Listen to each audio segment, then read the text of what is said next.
Good morning, good morning, good morning. आज के क्लासों में हम लोग देखेंगे संसाधन का घ भाग, और घ भाग का कल लेक्चर 1 बना था, आज लेक्चर 2 है, यानी भाग 2 देख रहे हैं हम लोग। लेक्चर 2 में हम लोग को जानना है मैग्नीज के बारे में, यानी आप लोग चैप्टर पढ़ रहे हैं खनिज संसाधन, जो कल चैप्टर पढ़े थे और आपको कुछ कंप्लीट नहीं हुआ लेक्चर, इसके वजह से लेक्चर 2 बनाना पड़ा हमको। ठीक है, कोई दिक्कत नहीं है, चलते हैं, स्टार्ट करते हैं। लेक्चर 2 में क्या पढ़ना है, थोड़ा सा पढ़ लिया जाता है।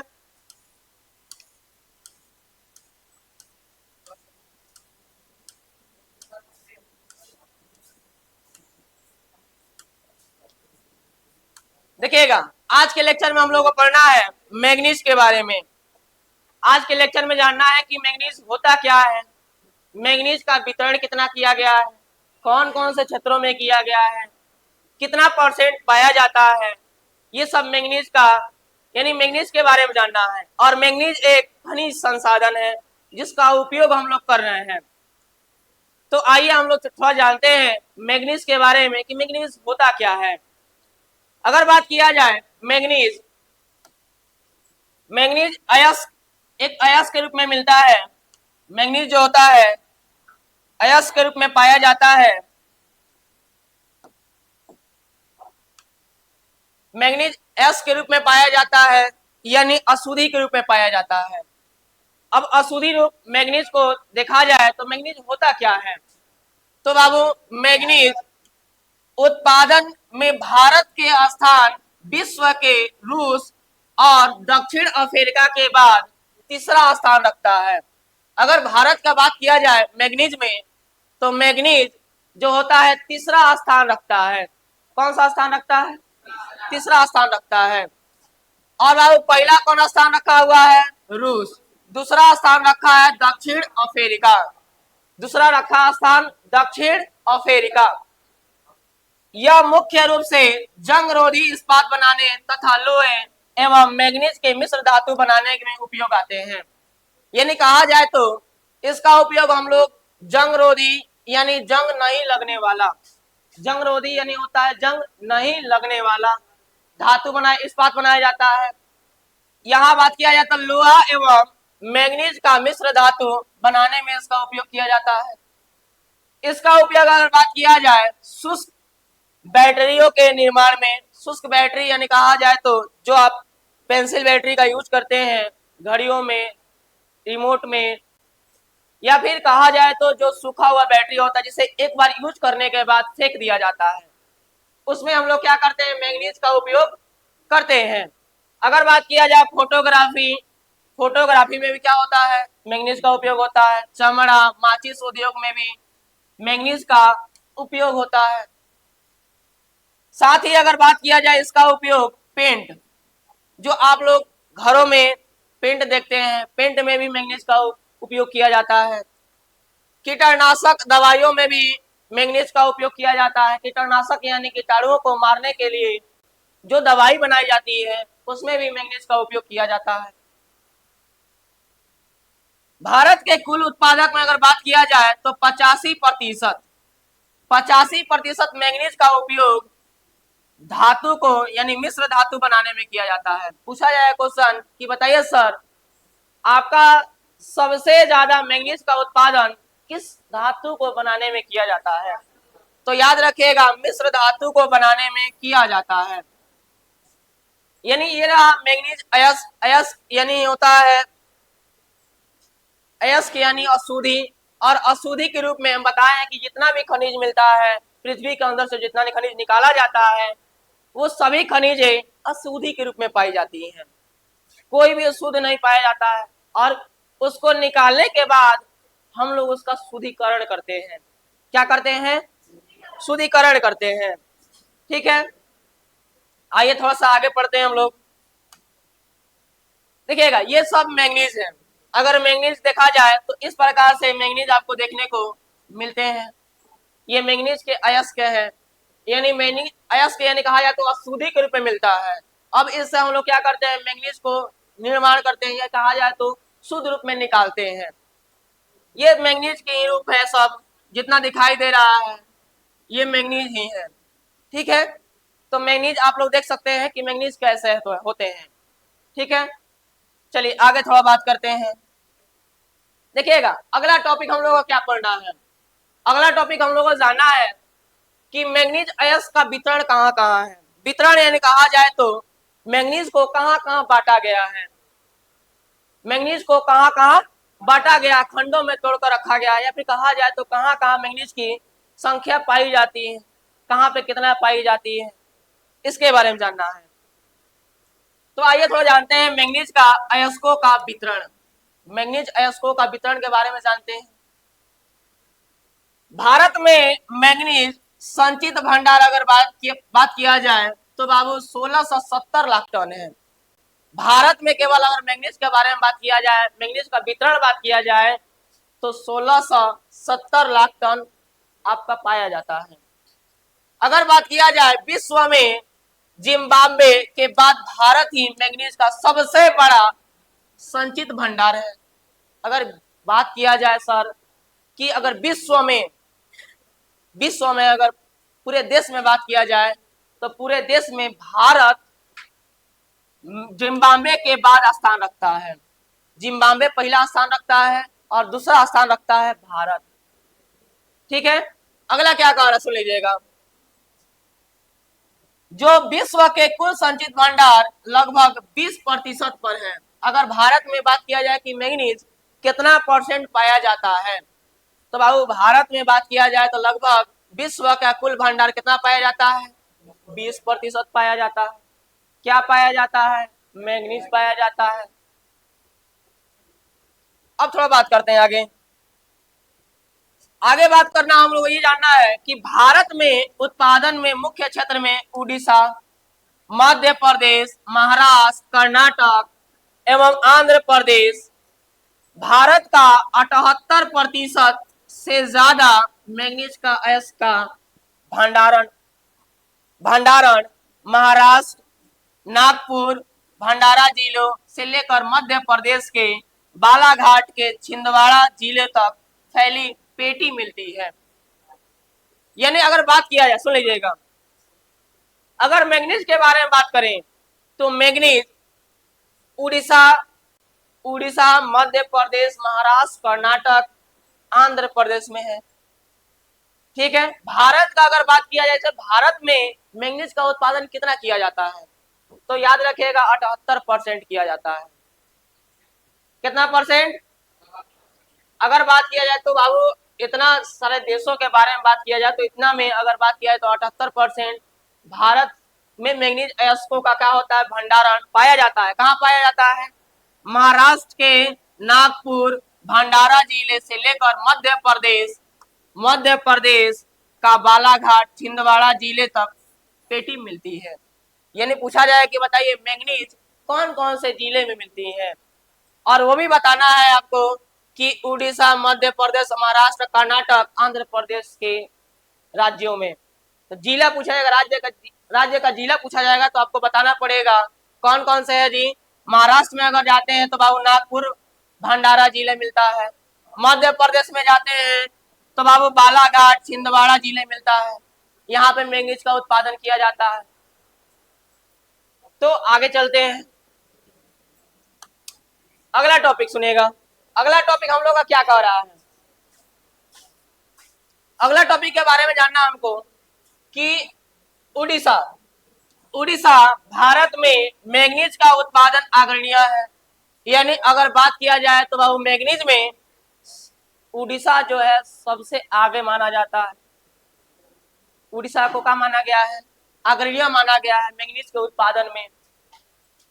देश के कुल उत्पादन का 37% मैग्नीज का उत्पादन करता है। कितना प्रतिशत, 37% मैग्नीज का उत्पादन करता है। अगर बात किया जाए यह मैग्नीज का मुख्य खदाने सुंदरगढ़, कालाहांडी, रायगढ़, बोलागिरी, क्योंझर, जानपुर एवं मयूरभंज जिले में स्थित है। यहाँ अगर पूछा जाए कि बताइए कौन से राज्य में स्थित है और कौन से जिले में स्थित है, तो अगर राज्य का नाम दे रहा होगा, जैसे अगर बात किया जाए तो बाबू आपका राज्य का नाम देगा, मान लेते हैं उड़ीसा दे रहा होगा, और उड़ीसा में पूछ देगा कि बताइए उड़ीसा में कौन कौन से ऐसे जिले हैं जहां पे मैंगनीज का उत्पादन किया जाता है।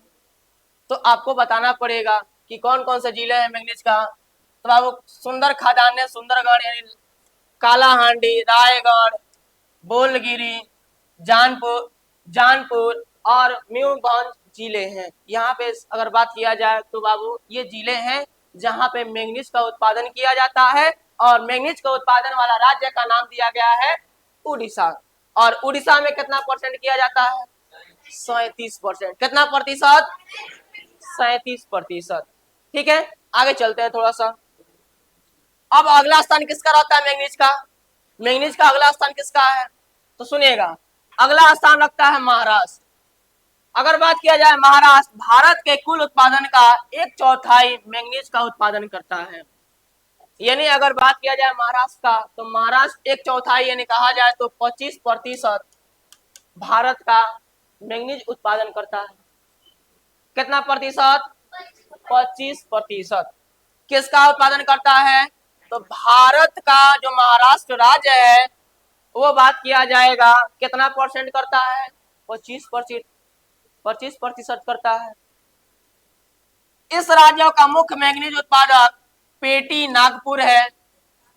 पेटी नागपुर भंडारा जिले में स्थित है। अगर बात किया जाए कि बताइए सर महाराष्ट्र में कौन से जिले में आपका मैंगनीज पाया जाता है? तो बाबू याद रखिएगा पेटी नागपुर भंडारा जिले में स्थित है। इस पेटी में उत्तम कोटि का मैंगनीज अयस्क मिलते हैं। अगर बात किया जाए कि सर महाराष्ट्र जो होता है, महाराष्ट्र में सबसे उत्तम कोटि का, उत्तम कोटि यानी कहा जाए तो बहुत बढ़िया क्वालिटी का आपको मैंगनीज मिलता है। मैंगनीज अयस्क मिलते हैं। रालागिरी में उच्च कोटि के मैंगनीज का उत्पादन होता है। अगर बात किया जाए तो बाबू रालागिरी जो है वहां पे भी अगर बात किया जाए तो उच्च कोटि का बढ़िया क्वालिटी का आपको मैंगनीज मिलता है। क्या मिलता है? मैंगनीज मिलता है। ठीक है, अगला थोड़ा बात करते हैं। इसके बाद अगर देखा जाए तो बाबू उड़ीसा देख लिए, महाराष्ट्र देख लिए, अगला हमको देखना है तो जी मध्य प्रदेश। अगर बात किया जाए मध्य प्रदेश, सुन लीजिएगा बाबू, बहुत इंपॉर्टेंट ऑब्जेक्टिव क्वेश्चन के लिए सबसे इंपॉर्टेंट है यहाँ से। मध्य प्रदेश, मध्य प्रदेश में अगर बात किया जाए तो 21%। कितना प्रतिशत? 21% मैंगनीज का पादाकुर देश का तीसरा बड़ा उत्पादक राज्य माना गया है। अगर बात किया जाए कि बताइए मध्य प्रदेश में कौन से राज्य में, तो बाबू एगो देश बात किया जाए पादाकुर देश का तीसरा बड़ा राज्य है, और बालाघाट तथा छिंदवाड़ा जिले में मैंगनीज का उत्पादन होता है। अगर पूछा जाए कि बताइए मध्य प्रदेश में कौन कौन से जिलों में मैंगनीज का उत्पादन किया जाता है, तो याद रखिएगा मैंगनीज का उत्पादन किया जाता है वो है बालाघाट और छिंदवाड़ा जिले। यहाँ पे मैंगनीज का उत्पादन होता है। कहाँ पे? कौन से देश में? तो बाबू भारत देश में। कौन से राज्य में? मध्य प्रदेश में।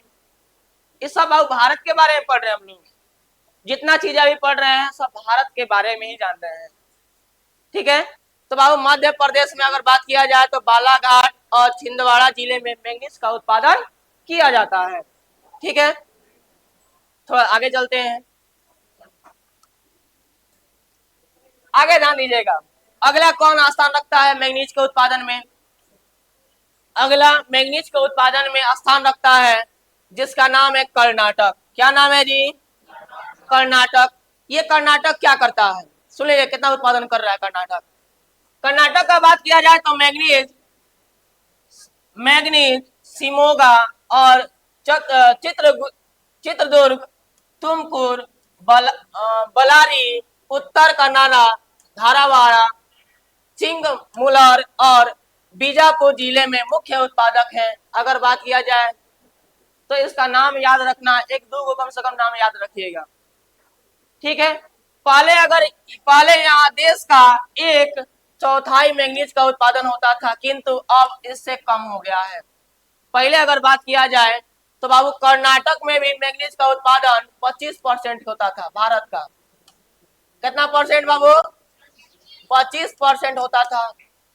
लेकिन अब क्या हो गया है? 25% से कम हो गया है। किसका कम हो गया है? कर्नाटक का। अगला अगला क्या कह रहा है सुन लीजिए, अगला किसका स्थान रखता है? अगला स्थान रखता है आंध्र प्रदेश। आंध्र प्रदेश में देश का सकल घरेलू का 6% मैंगनीज का उत्पादन होता है। कितना परसेंट होता है?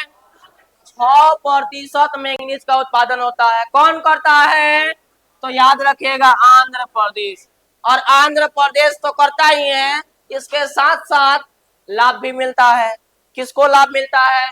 तो सकल घरेलू उत्पाद का 6% मैंगनीज का उत्पादन किया जाता है। यहां अगर यहाँ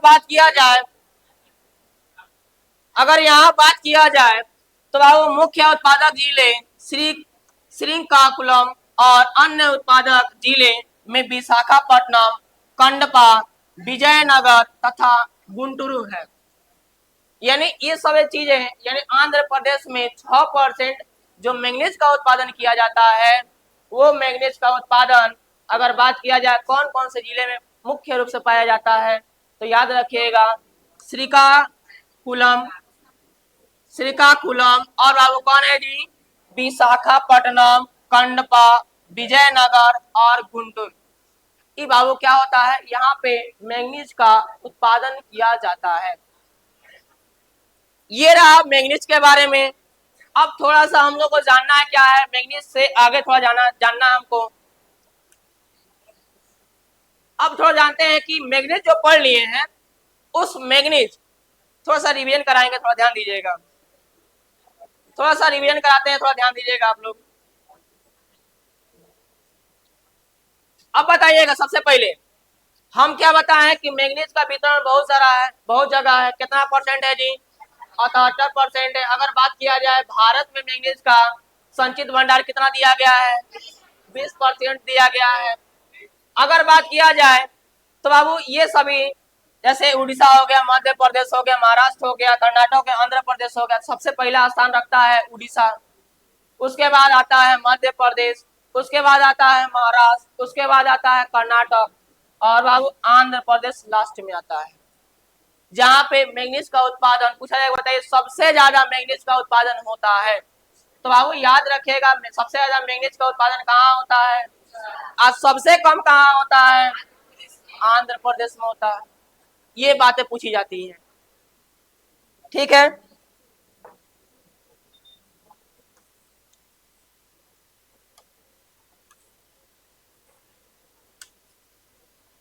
आइए थोड़ा जानते हैं इस क्वेश्चन के बारे में। जितना अभी पढ़ा है मैंगनीज के बारे में, उस मैंगनीज पर क्वेश्चन दिया गया है, आधारित क्वेश्चन है मैंगनीज से। तो क्या दिया गया क्वेश्चन सुन लीजिएगा। आपको दिया क्या गया है? पहला क्वेश्चन देख लीजिए, कब पूछा गया है बाबू? 2012 और 2014 में क्वेश्चन पूछा जा चुका है। बहुत इंपॉर्टेंट है। क्वेश्चन पूछा गया है क्या बाबू? मैंगनीज का उपयोग को लिखिए। मैंगनीज का उपयोग कहाँ कहाँ किया जाता है? जो मैंगनीज होता है इसका उपयोग कहाँ कहाँ किया जाता है? सुन लीजिए, मैंगनीज का उपयोग कहाँ कहाँ किया जाता है। तो मैंगनीज का उपयोग निम्नलिखित है। पहला अगर बात किया जाए, फोटोग्राफिक में किया जाता है। फोटोग्राफिक यानी जहाँ फोटो खिंचवाने जाते हैं, उसका ग्राफिक होता है, फोटो निकलता है, उसमें भी क्या किया जाता है? मैंगनीज का उपयोग किया जाता है। दूसरा, चमड़ा और शुष्क बैटरियों के निर्माण में भी क्या किया जाता है? मैंगनीज का उपयोग किया जाता है। चमड़ा में भी अगर देखा जाए तो मैंगनीज का उपयोग होता है। शुष्क बैटरी भी समझाए हैं कि जो बैटरी एक बार यूज करने के बाद फेंक दिया जाता है, उसे शुष्क बैटरी कहा जाता है, दोबारा चार्ज नहीं किया जा सकता है। तो बाबू कहा जाए शुष्क बैटरियों के निर्माण में किया जाता है इसका उपयोग। अगर बात किया जाए तो माचिसों के जो माचिस होता है, माचिस के उद्योग में पेंट के रूप में किया जाता है। माचिस के उद्योग में कर दीजिए या फिर पेंट के रूप में कर दीजिए मैंगनीज का उपयोग।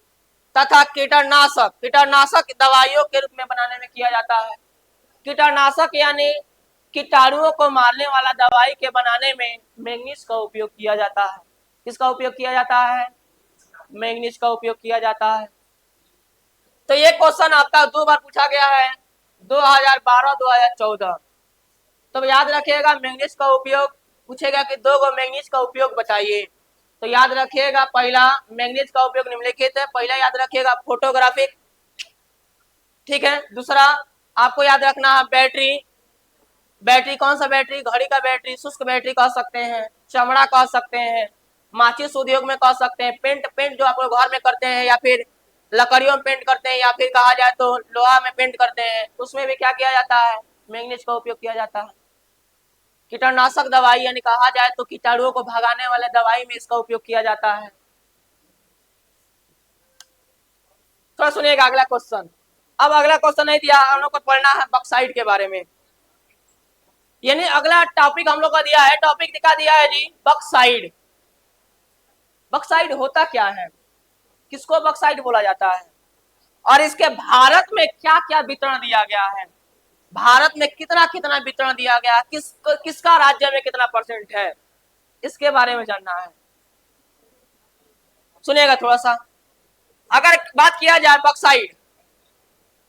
बॉक्साइट के बारे में बात किया जाए तो यह एक अलौह धातु निरपेक्ष है। अलौह यानी जिसमें लोहा का मात्रा नहीं पाया जाता है, जिसमें लोहा का मात्रा नहीं पाया जाता है। बाबू ये बॉक्साइट में लोहा का मात्रा नहीं पाया जाता है।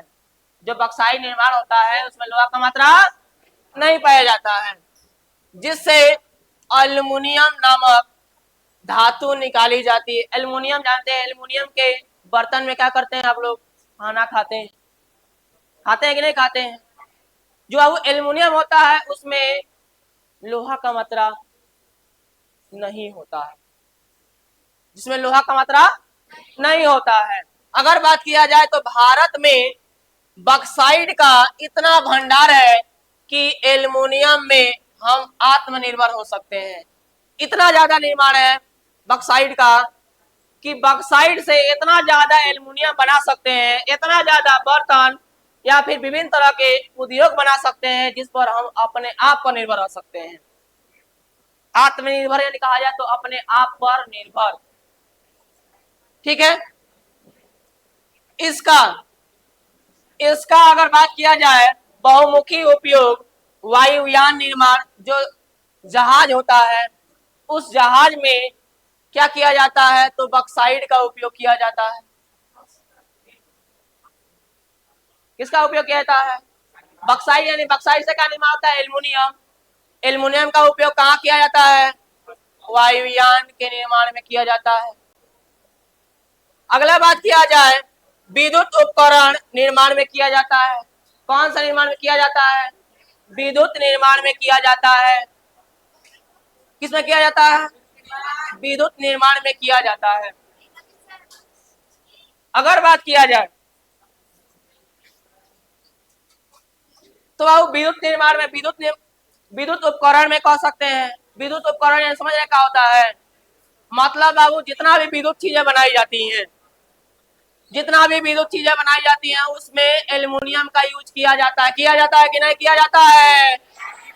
किया जाता है। अगर बात की घरेलू साज सज्जा में सामानों के निर्माण में किया जाता है, कहीं सजावट वाला वस्तु बनाना होगा तो उसमें भी एल्युमिनियम का निर्माण, एल्युमिनियम का उपयोग किया जाएगा। उसमें भी क्या किया जाएगा? एल्युमिनियम का उपयोग किया जाएगा।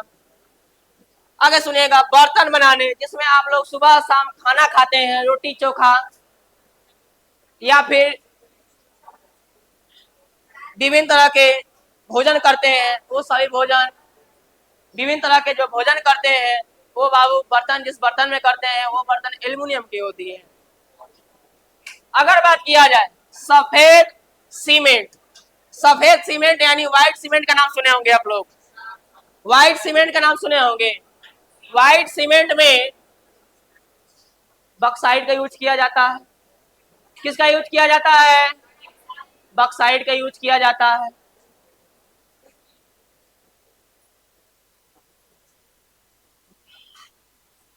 रासायनिक वस्तुएं बनाने में किया जाता है। रासायनिक वस्तुएं यानी कहा जाए तो विभिन्न तरह के रसायन, विभिन्न तरह के रसायन वाले वस्तु बनाने में इसका उपयोग किया जाता है। किसका उपयोग किया जाता है? बॉक्साइट का। किसका उपयोग किया जाता है? बॉक्साइट का। भारत में अगर बात करें बॉक्साइट, भारत में अगर बॉक्साइट की बात करें, भारत में अगर बॉक्साइट की बात करें तो बाबू अनुमानित अगर बात किया जाए तो 3037 मिलियन टन है।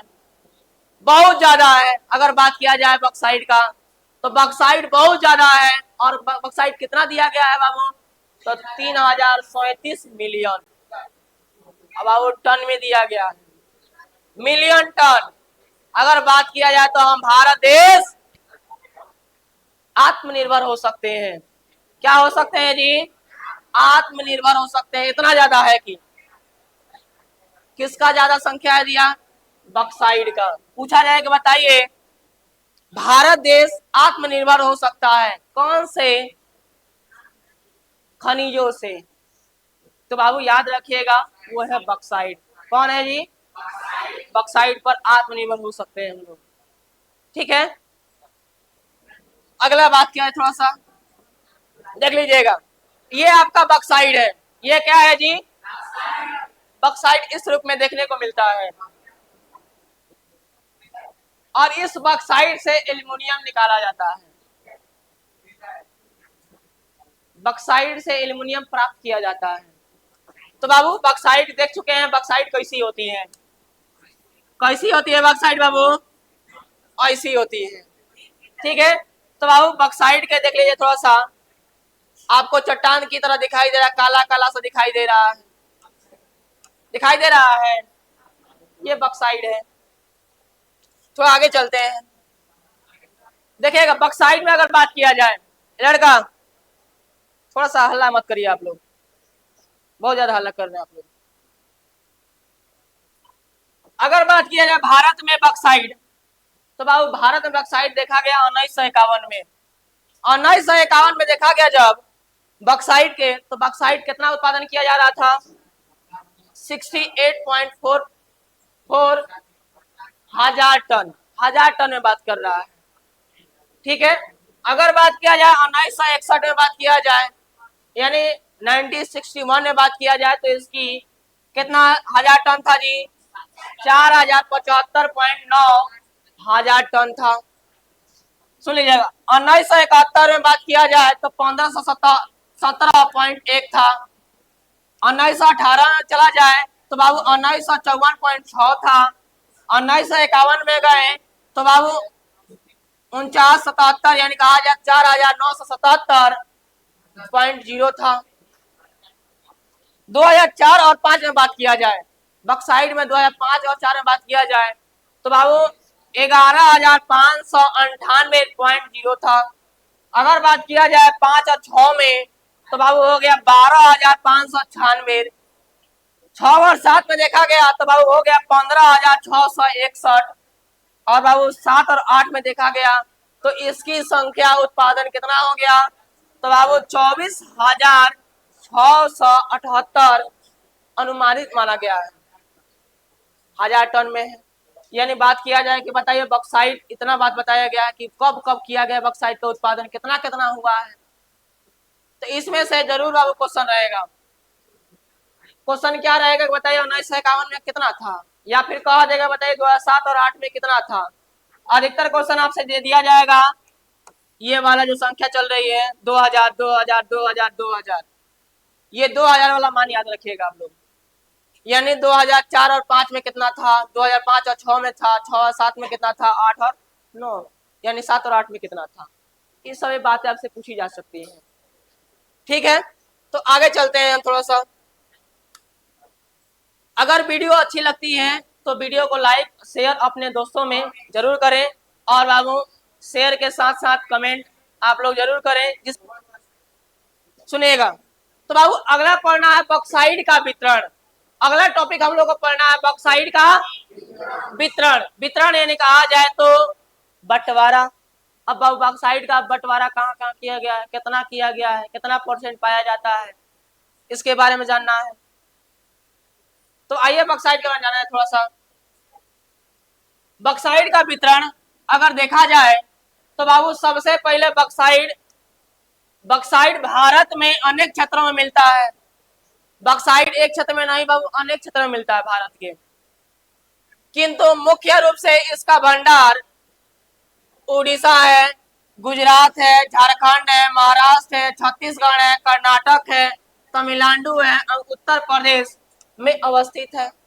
अगर पूछा जाए कि बताइए बक्साइड कहाँ कहाँ पाया जाता है, बक्साइड कहाँ कहाँ पाया जाता है, तो याद रखिएगा बक्साइड पाया जाता है उड़ीसा में सबसे पहले, सबसे ज्यादा पाया जाता है, गुजरात में उसके बाद, झारखंड में उसके बाद, महाराष्ट्र में, छत्तीसगढ़ में, कर्नाटक में, तमिलनाडु में, उत्तर प्रदेश में भी क्या है, बक्साइड पाया जाता है, बक्साइड का उत्पादन किया जाता है।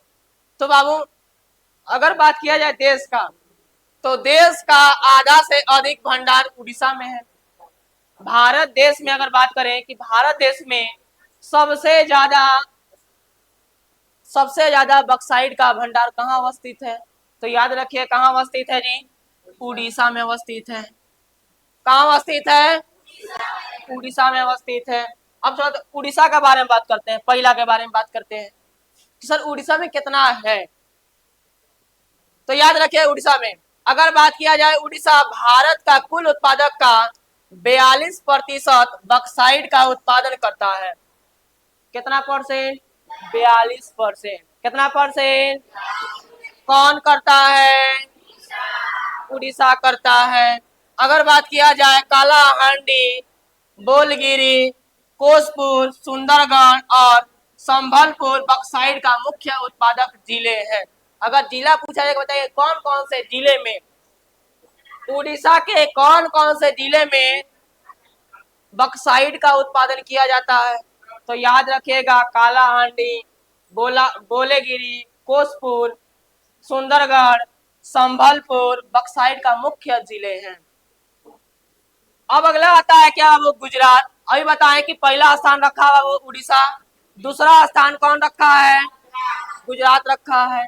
गुजरात भारत का 17.35% बक्साइड का उत्पादन करता है। दूसरा सुनिएगा, दूसरे स्थान पर है।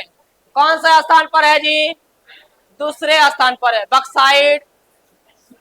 बक्साइड गुजरात के कौन से स्थान पर है, दूसरे स्थान पर है। जामनगर, कैरा, सबरकंड तथा सूरत महत्वपूर्ण उत्पादक जिले हैं। अगर बात किया जाए कि बताइए कौन कौन से जिले में आपका भंडारण पाया जाता है, गुजरात के कौन कौन से जिले में आपका बक्साइड का उत्पादन किया जाता है, तो याद रखिएगा कौन कौन से जिले हैं जी, जामनगर, कैरा, सबरकंड, सूरत महत्वपूर्ण उत्पादक जिले हैं। ये बाबू सब गुजरात में पाया जाता है। कहाँ पाया जाता है, गुजरात में पाया जाता है। थोड़ा सा आगे बात करते हैं। अगला सुनिएगा, अगला आता है झारखंड। कौन सा आता है जी, अगला स्थान कौन सा आता है, झारखंड का आता है। तो बाबू झारखंड सुन लीजिएगा, झारखंड बक्साइड का कौन सा स्थान रखता है, तीसरा स्थान रखता है तथा देश का 14% बक्साइड का उत्पादन करता है। कितना परसेंट, 14%। इसके लौदगा, रांची,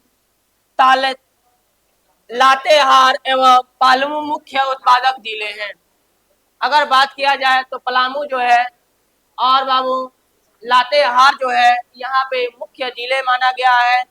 जो बाबू कहाँ पाया जाता है, झारखंड में पाया जाता है। कहाँ पाया जाता है, झारखंड में। और झारखंड में कितना परसेंट किया जाता है बक्साइड, 14%। कितना प्रतिशत, 14%। अगर बात किया जाए अगला महाराष्ट्र, अगला कौन है जी, महाराष्ट्र है। अगला आपका दिया गया है महाराष्ट्र। महाराष्ट्र सुन लीजिएगा महाराष्ट्र के बारे में। महाराष्ट्र के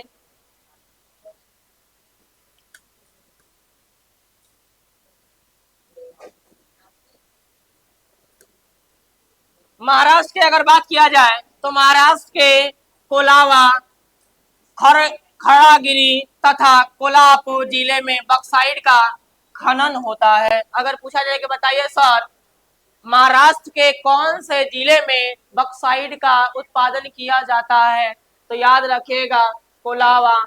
आगे बात किया जाए तो खड़ागिरी और कोल्हापुर जिले में बक्साइट का उत्पादन किया जाता है। अगर बात किया देश के कितना परसेंट करता है बाबू, 12% उत्पादन करता है। कौन करता है, महाराष्ट्र करता है। महाराष्ट्र जो है, महाराष्ट्र 12% बक्साइट का उत्पादन करता है। अगला आता है छत्तीसगढ़। छत्तीसगढ़ में कितना होता है जी, सुन लीजिएगा बाबू, छत्तीसगढ़ में कितना होता है। छत्तीसगढ़ में याद रखिएगा, छत्तीसगढ़ में भारत का 6%, कितना प्रतिशत, 6% से अधिक बक्साइट का उत्पादन करता है। कौन करता है, छत्तीसगढ़। कौन करता है जी, कौन करता है, छत्तीसगढ़। अगर बात किया जाए सरगुजा का, पठारी प्रदेश, रायगढ़, बिलासपुर जिले में इसका उत्पादक के लिए प्रसिद्ध है।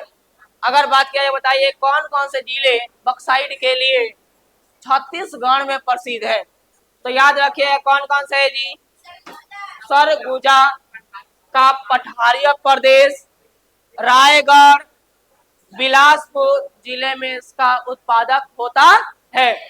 अगर बात किया जाए बाबू, आगे बात किया जाए कि अन्य उत्पादन राज्य में कर्नाटक आता है, तमिलनाडु आता है, उत्तर प्रदेश आता है, जम्मू आता है और कश्मीर में भी आता है।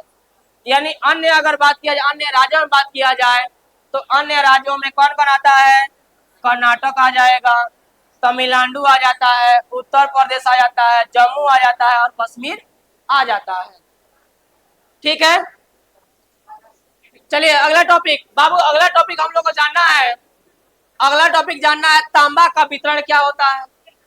तांबा का वितरण में जानना है कि तांबा का वितरण कहाँ कहाँ पे कौन कौन से क्षेत्रों में किया गया है। तो आइए तांबा का वितरण के बारे में जानते हैं हम लोग। तांबा का वितरण, तांबा का वितरण अति उपयोगी लौह धातु है, अलौह यानी कहा जाए तो जिसमें लोहा का धातु, लोहा नहीं पाया जाता है। यह बिजली का अच्छा संचालक है, यानी बिजली अच्छा से प्रवाहित की जाती है, इसमें हो पाती है, जिससे सबसे ज्यादा उपयोग विद्युत उपकरण बनाने में किया जाता है। जो तांबा होता है, तांबा का सबसे ज्यादा उपयोग विद्युत उपकरण, क्योंकि यह विद्युत का सुचालक माना गया है, अति उपयोगी है। अगर बात किया जाए इसे बर्तन, सिक्के भी बनाए जाते हैं। अगर बात किया जाए कि इसके क्या क्या बनाए जाते हैं, तो याद रखिएगा बर्तन बनाया जाता है, सिक्का बनाया जाता है। इसका अन्य धातु मिलाकर एक अनेक सामाने बनाए जाते हैं, एक नहीं अनेक सामाने बनाए जाते हैं। भारत में तांबा का अभाव है। अगर बात करें कि भारत में अगर भारत में देखा जाए तो तांबा का अभाव है, तांबा की कमी है, ज्यादा तांबा नहीं है। और बाबू अगर बात करें तो देश में तांबा का कुल भंडार 125 करोड़ टन है। कौन सा सुनेगा, हिंदुस्तान कॉपर लिमिटेड तांबा का खनन एवं प्रगलन कार्य करती है। हिंदुस्तान में देखा जाएगा तो हिंदुस्तान के नाम से चलता है, और हिंदुस्तान के नाम से चलता है जिसका नाम क्या दिया गया है, Hindustan Copper Limited, Hindustan Copper Limited. बाबू तांबा का खनन बना गया है झारखंड, सुनिएगा झारखंड पूर्व एवं पश्चिम सिंहभूमि जिले तांबा का सबसे बड़ा उत्पादक है। अगर बात किया जाए तांबा का कहाँ पे कौन से जिले में तांबा का उत्पादन किया जाता है, तो तांबा का उत्पादन बोला जाए तो झारखंड में पूर्व और पश्चिम सिंहभूम में सबसे बड़ा उत्पादक तांबा का किया जाता है। इसके अतिरिक्त झारखंड में हजारीबाग, पलामू आदि जिले में तांबा का उपयोग किया जाता, तांबा का पाया जाता है। राजस्थान में खेतड़ी, सिंघाना, भेखला तांबे का विस्तृत क्षेत्र है। मध्य प्रदेश में बालाघाट तथा छत्तीसगढ़ में दुर्ग जिले तांबा का खाने हैं। इसके साथ ही आंध्र प्रदेश में खंबत, गुंटूर तथा कुर्नूल जिले, कर्नाटक चित्रकूट, चित्रदुर्ग एवं हासन जिले में, महाराष्ट्र के बंदरापुर जिले में तंबा का निकाला जाता है। यानी इतना सारा जिला दिया गया है जहां पे तंबा को निकाला जाता है। ये तंबा का वितरण हुआ। तंबा का वितरण में जाने कि तंबा कितना है हमारे देश में, 125 करोड़ टन है। अगर बात किया जाए तो सबसे ज्यादा इसका उपयोग कहाँ किया जाता है, तो बाबू बर्तन बनाने में, सिक्का बनाने में सबसे ज्यादा उपयोग होता है। विद्युत उपकरण बनाने में, यानी जितना विद्युत उपकरण बनता है सब में तंबा का उपयोग किया जाता है। तंबा का तार जानते होंगे आप लोग, तंबा का तार बहुत महंगा मिलता है, जो विद्युत का सुचालक होता है, अच्छा चालक होता है। तो बाबू ये रहा तंबा का। अब थोड़ा जानते हैं तंबा का वितरण के बारे में। चलिए, तो हम लोग को टॉपिक अगला पढ़ना है, हम लोग को जो अभ्रक के बारे में जानना है। अभ्रक क्या होता है, इसका वितरण क्या होता है, इसके बारे में जानना है। अभ्रक सुन लीजिएगा। अभ्रक, यह अभ्रक बात किया जाए तो अभ्रक का वितरण उत्तर भारत विश्व के सीट अभ्रक का अग्रणीय उत्पादक है। यानी बात किया जाए तो बाबू भारत में अगर बात किया जाए तो ये अभ्रक सबसे आगे माना गया है। विद्युत उपकरण इसके खास उपयोग होता है। अगर बात किया जाए कि इसका उपयोग कहाँ किया जाता है, तो विद्युत उपकरण में किया जाता है, क्योंकि यह विद्युत रोधक होने के कारण जब उच्च विद्युत शक्ति सहन कर सकता है। इसमें सहन शक्ति क्या होती है, उच्च होती है, सहन शक्ति ज्यादा होती है। अगर विद्युत दिया जाता है, अगर उच्च मिलता है तभी ये सहन कर सकता है, इसीलिए इसका उपयोग, अभ्रक का उपयोग उपकरण में किया जाता है। अगर बात किया जाए तो भारत में उत्पादन की दृष्टि से अभ्रक निरपेक्ष की 3 पट्टियां हैं। 3 गो पट्टी कौन कौन है, पहला याद रखिएगा बिहार झारखंड, दूसरा याद रखिएगा आंध्र प्रदेश तथा तीसरा याद रखिएगा राजस्थान राज्यों के अंतर्गत आती है। अगर बात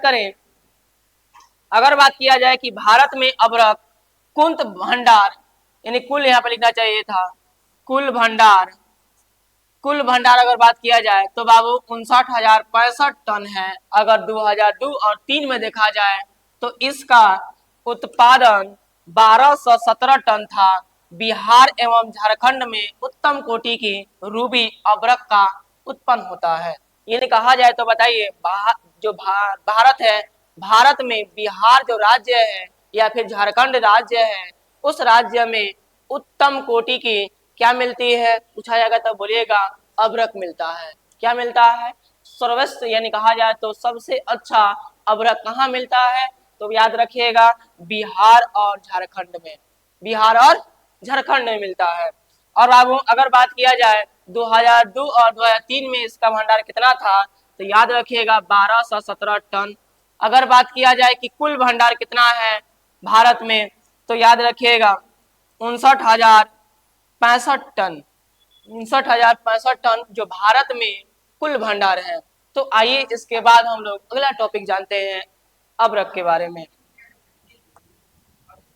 अभ्रक के बारे में अगला टॉपिक क्या कह रहा है, ध्यान दीजिएगा थोड़ा सा। अभ्रक के बारे में अगला टॉपिक कह रहा है आपका कि बिहार जो होता है, ये बिहार झारखंड में भारत का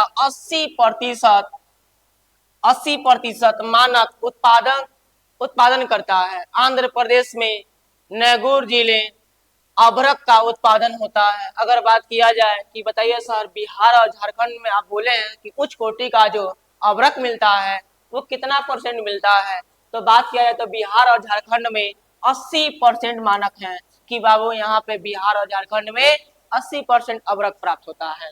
अगर आंध्र प्रदेश के बारे में बात करें, नैगुर जिले में अभ्रक का उत्पादन होता है। राजस्थान देश तीसरा अभ्रक उत्पादक राज्य है। अगर बात किया जाए कि देश में अगर राजस्थान की बात किया जाए तो तीसरा नंबर पे आता है अभ्रक के उत्पादन में। किसके उत्पादन में, अभ्रक के उत्पादन में कौन सा स्थान रखा हुआ है, तो तीसरा स्थान रखा हुआ है, तीसरा स्थान रखा हुआ है अगर बात किया जाए यहाँ जयपुर, उदयपुर, भीलवाड़ा, अजमेर आदि जिले में अभ्रक की पट्टी फैली हुई है। अगर बात किया जाए यूएसए भारतीय अभ्रक का मुख्य आयातक है, यानी आयात होता है वो है यूएसए। सबसे ज्यादा जो भारतीय अभ्रक है वो यूएसए से क्या होता है, आयात होता है, आता है। क्या होता है, आता है। तो इसके बारे में बताया गया है कि भारत में अभ्रक जो होता है वो यूएसए भारतीय अभ्रक का द्वारा आयात किया जाता है, लाया जाता है। अगर बात किया जाए कि अभ्रक का वितरण में, अगर ये था अभ्रक के वितरण, अब थोड़ा जानना है हमको कि भारत में चूना पत्थर का वितरण क्या है, चूना पत्थर कहाँ कहाँ पाया जाता है। तो चूना पत्थर अगर देखा जाए तो भारत में चूना पत्थर 76%, सीमेंट यानी कहा जाए तो 76% जो है, 76% जो है वो बाबू सीमेंट बनाने में किया जाता है। अगर 16% बात किया जाए तो लौह इस्पात बनाने में किया जाता है, और 4% जो 4% है, ये 4% रसायन उद्योग के उपयोग में किया जाता है। जो रसायन होता है उसके उपयोग में कितना परसेंट किया जाता है, 4%। कितना प्रतिशत, 4%। अगर बात किया जाए चूना पत्थर में 76%, सीमेंट बनाने में 16%, लौह इस्पात में, और 4% अगर बात किया जाए तो रासायनिक उद्योग में किया जाता है। अगर शेष 4% की बात किया जाए तो उर्वरक, कागज, चीनी उद्योग में होता है। 4% जो बचता है 76, 16, 4, फिर 4, जो 4 बचता है उस 4% में अगर बात करें तो बाबू 4% में आपका उर्वरक हो गया, कागज हो गया, चीनी हो गया, उद्योगों में होता है। तो ये रहा। आगे बात करते हैं, देश का 35% चूना पत्थर, यहाँ पत्थर लिख दीजिएगा, चूना पत्थर, यह चूना पत्थर, ये है आपका चूना पत्थर मध्य प्रदेश में अगर बात पाया जाता है। ये अगर बात किया जाए कि बताइए 35% जो चूना पत्थर होता है वो चूना पत्थर कितना परसेंट होता है, तो याद रखिएगा कितना परसेंट होता है, तो बाबू 35% होता है। कितना परसेंट होता है, 35%। ठीक है, थोड़ा सा बात करते हैं आगे।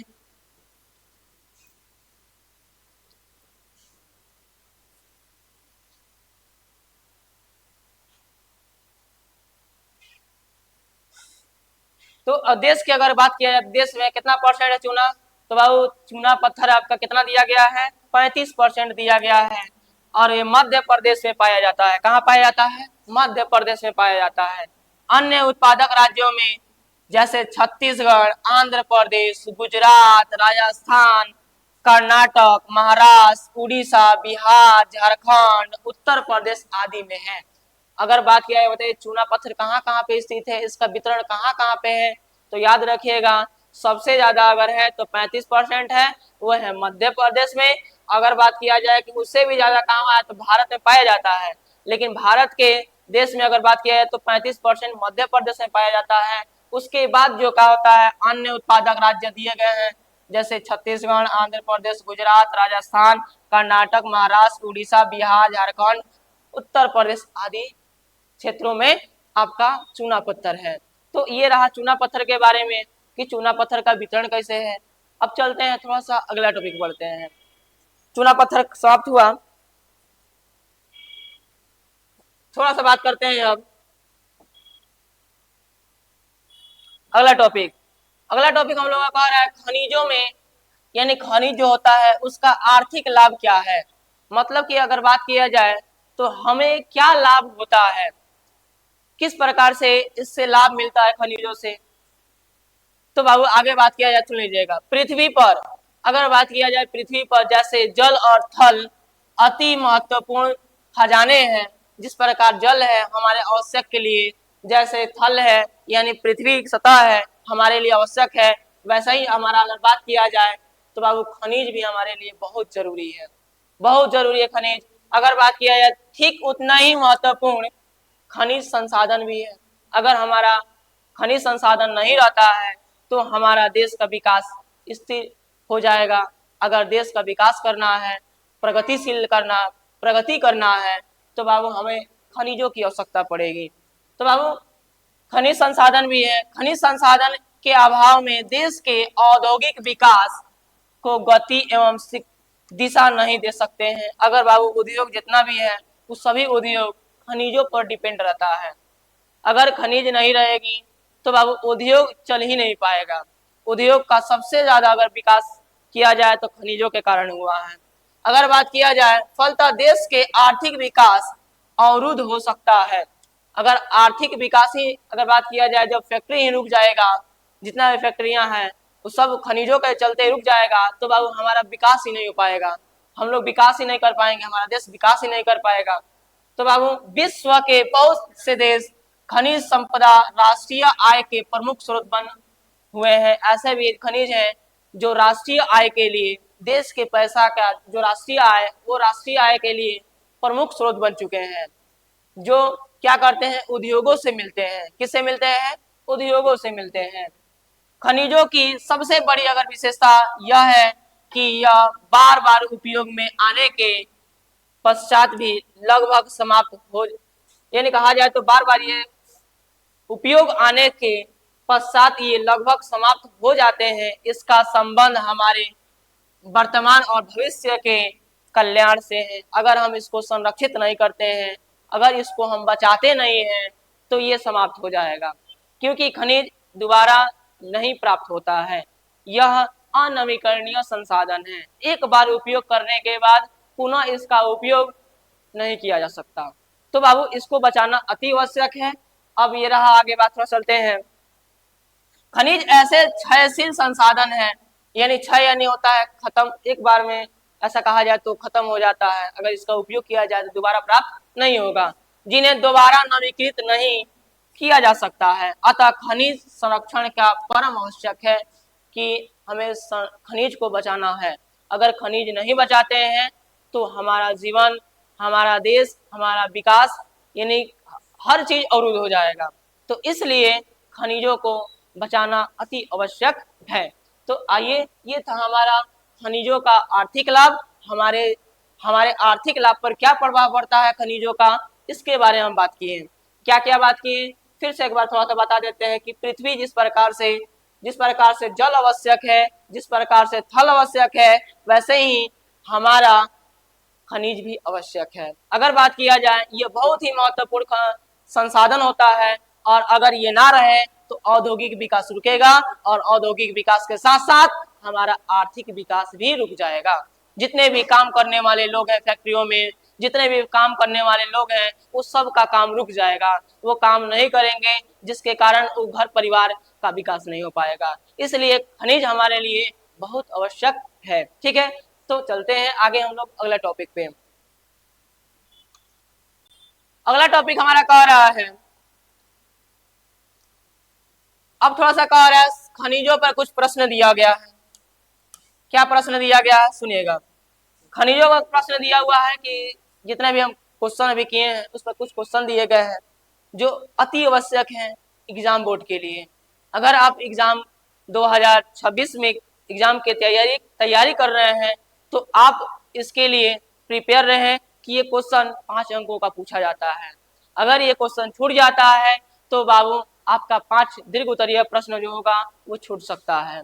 तो इसलिए इस वीडियो को कृपया स्किप ना करें और इसे आप जरूर देखें। ठीक है, चलते हैं आगे, थोड़ा सा बात करते हैं। खनिजों की विशेषता बताई जाती है, यानी खनिजों की क्या विशेषता है, खनिजों की विशेषता बताना है। तो खनिजों का विशेषता देखा जाए तो क्या क्या विशेषता है, तो सुन लीजिएगा। खनिजों के निम्नलिखित विशेषताएं होती हैं। क्या होती हैं सर? तो सबसे पहले याद रखिएगा, खनिजों की प्राकृतिक रूप से पाए जाने वाले पदार्थ होते हैं। ये प्राकृतिक रूप से नेचर द्वारा मिला हुआ है खनिज प्राप्त होता है, ये मानव के द्वारा निर्माण नहीं होता है। अगर बात किया जाए, खनिज ठोस अवस्था में पाया जाता है। जो खनिज होता है कौन सा अवस्था में पाया जाता है? ठोस अवस्था में पाया जाता है। अगर बात किया जाए, खनिज अकार्बनिक पदार्थों से बने होते हैं।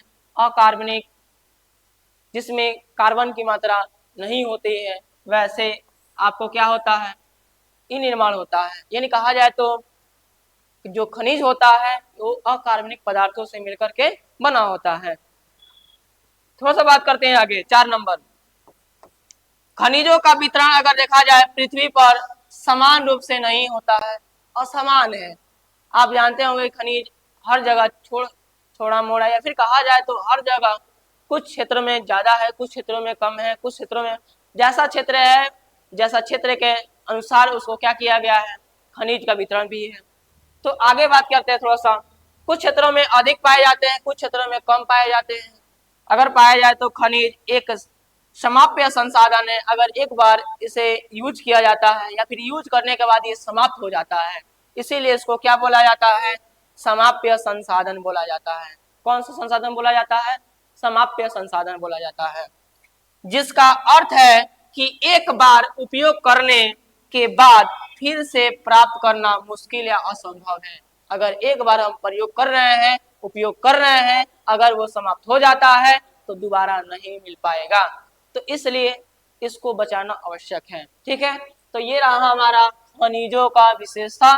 ये खनिज सब की विशेषता है जो अति महत्वपूर्ण है। ठीक है, आगे क्वेश्चन चलते हैं थोड़ा सा। अगला क्वेश्चन क्या कह रहा है, ध्यान दीजिएगा थोड़ा सा। अगला क्वेश्चन हमारा कह रहा है कि खनिजों के आर्थिक महत्व का वर्णन करें। यानी हमारे जीवन पे, हमारे रुपया पैसा या फिर कहा जाए तो हमारा जो जीवन आर्थिक रूप चल रहा है वो जीवन पर क्या प्रभाव डालेगा। तो बाबू बहुत सारा प्रभाव डालेगा। क्या प्रभाव डालेगा, आइए थोड़ा बताते हैं आपको। बात किया जाए तो बाबू पृथ्वी, अभी बात किए थे हम, पृथ्वी जैसे जल थल अति महत्वपूर्ण होते हैं, वैसे ही खनिज भी महत्वपूर्ण है। उतना ही महत्वपूर्ण खनिज संसाधन है। खनिज संसाधन के अभाव में देश औद्योगिक विकास गति दिशा नहीं हो सकते हैं। अगर दिशा करना है, गति करना है, अगर देश का विकास का करना है, गति देश का विकास करना है, तो याद रखिएगा आपको क्या करना पड़ेगा, खनिजों का संसाधन यानी खनिज रहना आवश्यक है। अगर बात किया जाए विश्व के बहुत से देश खनिज संपदा राष्ट्रीय आय प्रमुख स्रोत बन चुके हैं। यानी राष्ट्रीय आय यानी देश का जो पैसा है, राष्ट्र का जो आय है, उसमें भी भाग ले चुके हैं। कौन, खनिज संसाधन। खनिज से पैसा आ जाता है राष्ट्रीय आय के पास, सरकार के पास। अगर बात किया जाए इसका संबंध हमारे वर्तमान और भविष्य कल्याण से है। अगर हम वर्तमान स्थिति में जी रहे हैं जैसे, और भविष्य स्थिति में अच्छा से जीना है, तो हमें खनिजों का आवश्यक होना जरूरी है। अगर बात किया जाए खनिज ऐसे क्षयशील संसाधन है जो जिन्हें दोबारा नवीकृत नहीं किया जा सकता है। अगर एक बार समाप्त हो जाता है तो पुनः प्राप्त नहीं किया जा सकता है। इसलिए खनिजों का संरक्षण परम आवश्यकता है। अगर बाबू जरूरी जिस प्रकार जल मान रहे हैं, जिस प्रकार थल मान रहे हैं, वैसे ही इसको भी यानी खनिज को भी आवश्यक मानना पड़ेगा। अगर नहीं मानते हैं तो हमारा जीवन बहुत ही दुखलय या फिर कहा जाए तो हमारा जीवन बहुत ही बेकार जाएगा। इसलिए हम कह सकते हैं कि खनिजों का आर्थिक महत्व बहुत जरूरी है।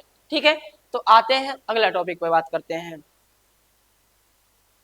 अगला टॉपिक क्या कहता है सुनिएगा थोड़ा सा। अगला टॉपिक क्या कह रहा है, ये क्वेश्चन दिया। अगला क्वेश्चन में कह रहा है कि अर्थव्यवस्था पर खनन कार्य का प्रभाव का वर्णन करें। यानी अगर बात करें तो हमारा अर्थव्यवस्था यानी जो जीवन हम लोग जी रहे हैं, जीवन यापन करने की जो प्रक्रिया है, उस पर क्या कार्य प्रभाव डालेगा अगर हमारा खनन ना किया जाए, या फिर खनन किया जाए तो क्या प्रभाव डालेगा। तो बाबू यही बात कह रहा है कि अर्थव्यवस्था पर खनन कार्य का प्रभाव बताइए। अगर खनन किया जा रहा है तो हमारे जीवन पर क्या प्रभाव डालेगा, हमारे अर्थव्यवस्था पर क्या प्रभाव डालेगा। तो आइए बताते हैं क्या होता है। खनन कार्य अर्थव्यवस्था पर निम्नलिखित प्रभाव डाल सकते हैं। पहला, इससे रोजगार का अवसर उपलब्ध होते हैं। पहला तो बाबू खनन करने वाले लोग जो होते हैं वो जाते हैं देश विदेश या फिर जहाँ पे खनन करना होता है तो वहाँ काम करते हैं और काम करके अपना घर चलाते हैं, रोजी रोटी के लिए काम करते हैं। तो इससे पहले तो बाबू क्या मिलता है, रोजगार मिलता है खनन करने से। दूसरा, खनिजों से परिवहन के लिए सड़कें, रेल मार्ग बनाए जाते हैं। आप जिस रेल मार्ग के द्वारा आ रहे हैं, जा रहे हैं कहीं पे आसानी से, या फिर आप जिस रास्ते से आ रहे हैं, जा रहे हैं, वो सभी अच्छा हो पाया है। किसके वजह से, तो बाबू खनन की वजह से, खनन से अगर पदार्थ गिट्टी बालू सीमेंट जितना भी चीजें नहीं आती तो आज हमारा सड़क, आज हमारा रेलवे लाइन अच्छा सुविधा नहीं हो पाता। ठीक है, तो आगे चलते हैं। इससे आर्थिक विकास हो सकता है, मतलब कि मेरा विकास, आप लोगों का भी विकास हो सकता है, यानी जीवन का हर व्यक्ति का विकास इससे हो सकता है। अगर बात किया जाए अगला, खनिजों के निर्यात से विदेशी मुद्रा प्राप्त होती है।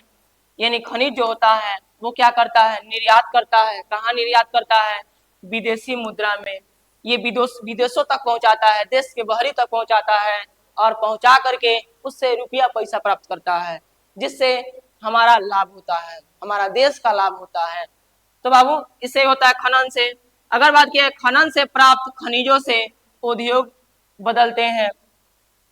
अगर बात किया जाए कि खनिज अगर खनन करके नहीं निकाला जाए तो उद्योग धंधा भी बंद हो जाएगा, इसलिए खनन किया जाता है क्योंकि हमारा उद्योग भी बदले और इससे लोग को रोजगार भी मिलता है। अगर खनन करता है, उद्योग में काम करता है तो उससे लोगों का भी रोजगार मिलेगा।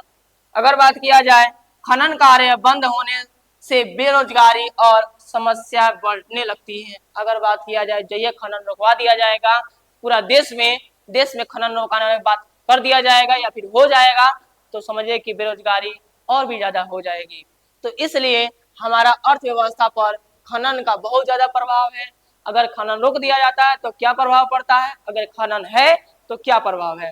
तो बाबू हमारे जीवन में बहुत ज्यादा प्रभाव है खनन का, हमारे पूरा लाइफ चौपट हो जाएगा अगर बात किया जाए तो खनन ना किया जाए तो। आपका देश का पूरा भविष्य विकासशील हो जाएगा, रुक जाएगा जब खनन ना किया जाए तो आइए हम लोग अगला टॉपिक पर बात करते हैं। अगला क्या कह रहा है, अगला टॉपिक नहीं है, अगला आप लोगों के लिए मोटिवेशनल शायरी है जो लास्ट है और इसके बाद आपका चैप्टर एंड होता है यहीं पे। ये चैप्टर बहुत छोटा था, घ चैप्टर है और संसाधन का जो चैप्टर घ है वो समाप्त होगा बस 1 सेकेंड की देरी में। तो आइए थोड़ा सा बात करते हैं। मंजिल उन्हीं को मिलती है, मंजिल उन्हीं को मिलती है जिनके हौसलों में जान होती है। पंख से कुछ नहीं होता, हौसलों में उड़ान होती है। अगर बाबू बात किया जाए मंजिल उन्हीं को मिलेगा जो हौसलों में जान रखेगा, जिसका हौसला ऊंचा रहेगा। और अगर बात किया जाए जिसके पंख होगा लेकिन पंख अगर हौसला नहीं होता है तो समझिए कि पंख होना कोई फायदा नहीं है। पंख होते हुए भी आप नकारा हो जाएंगे, बेकार हो जाएंगे। तो बाबू आपके अंदर हौसला होना बहुत जरूरी है।